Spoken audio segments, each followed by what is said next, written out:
नमस्कार दोस्तों, स्वागत है आपका हमारे चैनल में। भारत के इतिहास में बुंदेलखंड में स्थित ओरछा का अपना अलग ही महत्व है। इससे जुड़ी तमाम कहानियाँ और किस्से पिछले कई दशकों से लोगों की जुबान पर हैं।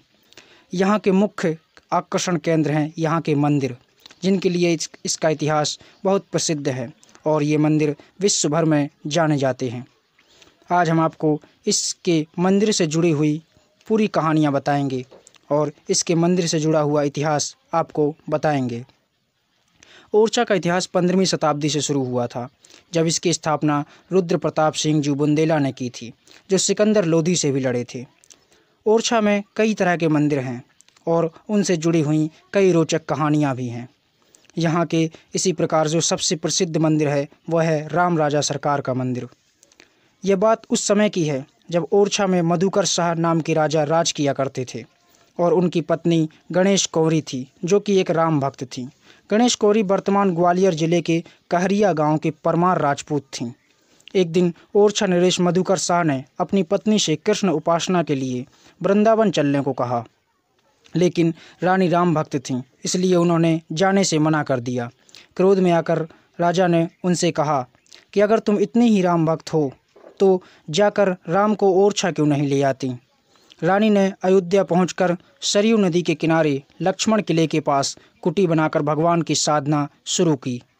इन्हीं दिनों तुलसीदास जी भी अयोध्या में साधनारत थे।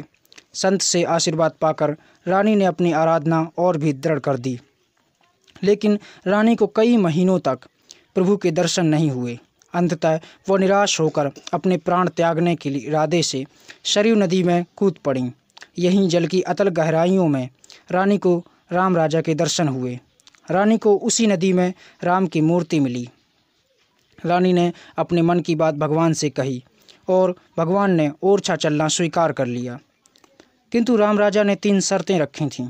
पहली यह कि यह यात्रा पैदल होगी, दूसरी यह यात्रा पुष्प नक्षत्र अर्थात वसंत ऋतु में होगी, और तीसरी इस मूर्ति को जहाँ एक बार रख दिया जाएगा यह दोबारा वहाँ से नहीं उठेगी। रानी ने राजा को संदेश भिजवाया कि वो राम राजा को लेकर आ रही हैं।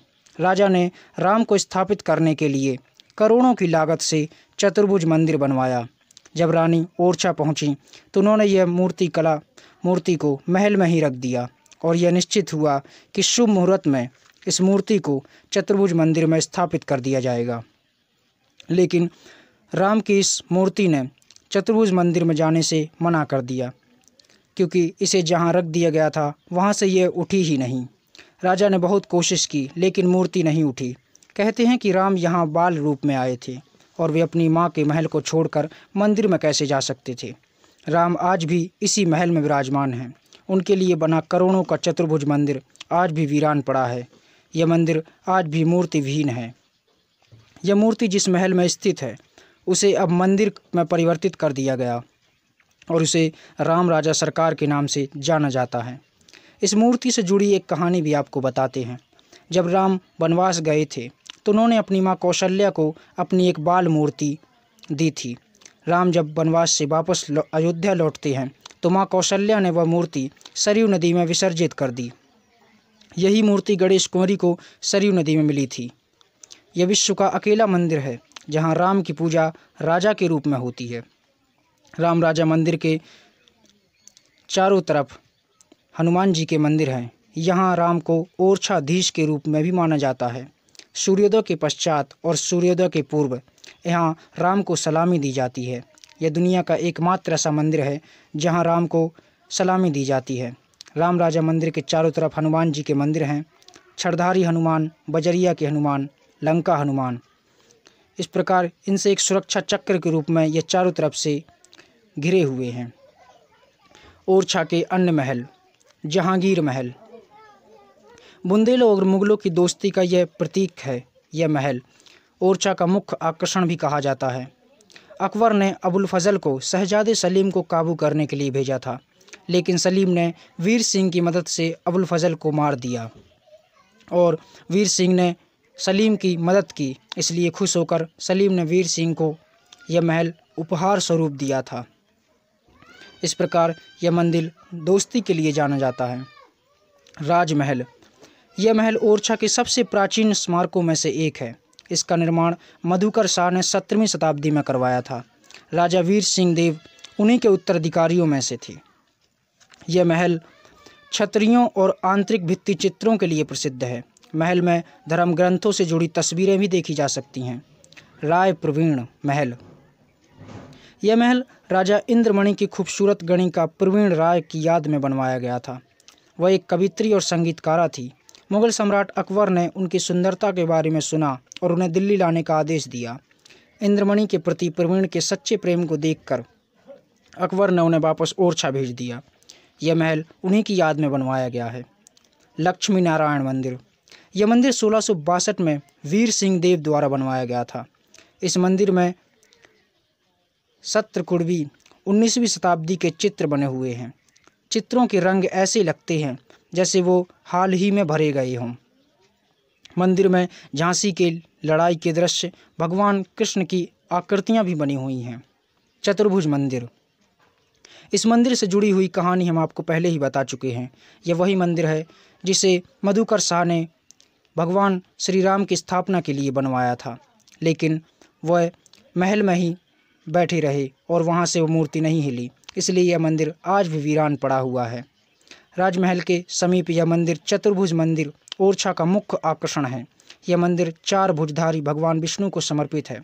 इस मंदिर का निर्माण मधुकर शाह ने 1558 से 73 के बीच करवाया था।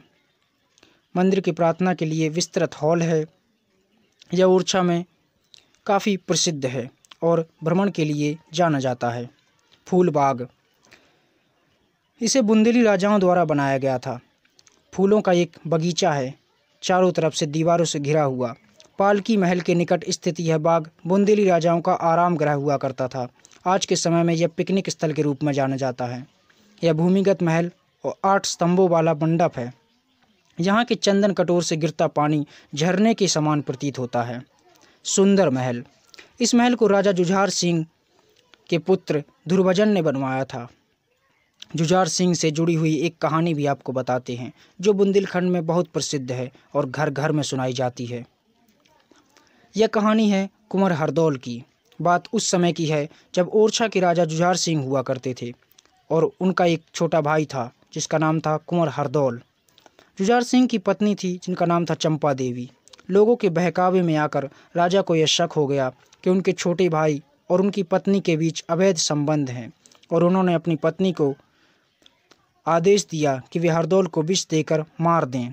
भाभी पर कोई उंगली ना उठाए, यह सोचकर हरदौल ने स्वयं विष खा लिया और मृत्यु को प्राप्त हो गए। उन्होंने खुद मौत को गले लगा लिया। यह दुर्भजन उसी जुझार सिंह के पुत्र थे। दुर्भजन ने एक मुस्लिम लड़की से शादी की और धीरे धीरे उन्होंने शाही जीवन त्याग दिया और स्वयं को ध्यान और भक्ति में लीन कर लिया। दुर्भजन की मृत्यु के बाद उन्हें एक संत के रूप में जाना गया। उन्हीं ने यह इस महल का निर्माण कराया था, सुंदर महल के नाम से जिसे जाना जाता था। वर्तमान में यह महल क्षतिग्रस्त हो चुका है। इस प्रकार ओरछा के सभी मंदिरों का इतिहास गौरवपूर्ण है और उनसे जुड़ी हुई कथाएं भी। ओरछा झांसी से तकरीबन 18 किलोमीटर दूर है। तो ये थी कहानी उन मंदिरों से जुड़े इतिहास की। आशा करते हैं आपको वीडियो पसंद आया होगा। यदि आपको वीडियो पसंद आता है तो प्लीज़ इसे लाइक कीजिए और हमारे चैनल को सब्सक्राइब कीजिए। धन्यवाद।